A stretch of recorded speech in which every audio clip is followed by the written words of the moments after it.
ed è il momento di metterci il vino, proprio per questo motivo, a fianco al piatto che ci ha regalato l'immenso Elio Sironi, che abbiamo avuto nostro ospite qui a Decanter con il suo risotto agli asparagi. Sai Fede che la tecnica che uso nell'abbinamento è quella di andare a contrastare i gusti principali e le sensazioni tattili che ci sono nel piatto con quelle che poi ritroviamo nel vino. Quindi nel risotto abbiamo la grassezza data dalla burrata e dall'olio in mantecatura e una tendenza dolce che è quella data proprio dal riso vero e proprio. Allora nel vino ci mettiamo un po' di freschezza, è un termine che usano i sommelier per dire acidità, e un po' di sapidità, no? E poi andiamo sui profumi invece e cerchiamo di sposarli, quindi di trovare gli stessi profumi che abbiamo nel piatto anche nel vino. Ragionando così, la scelta è caduta su uno dei più buoni Sauvignon che facciamo in Italia. Sai che le zone in Italia per questo vitigno sono le più conosciute ed apprezzate, no? Sono il Friuli orientale con il Collio e i Colli orientali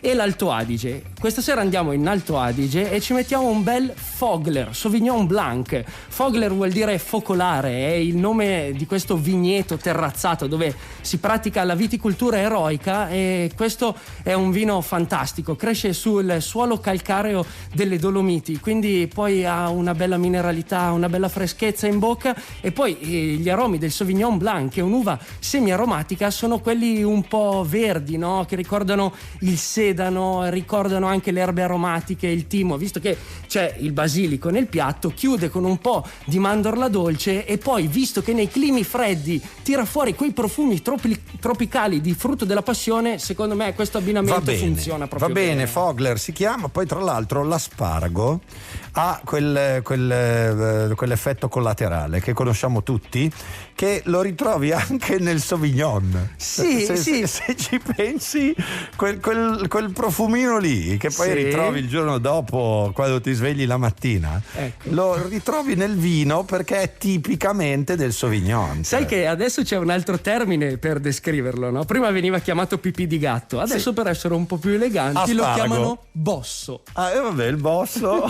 che è anche l'odor d'asparago.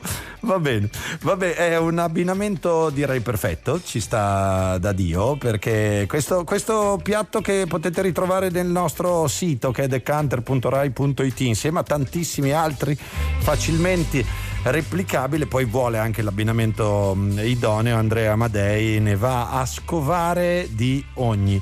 Ho un vino io da farti abbinare, si chiama Tacco Rosa, ricordatelo, perché la prossima ricetta il vino è imposto.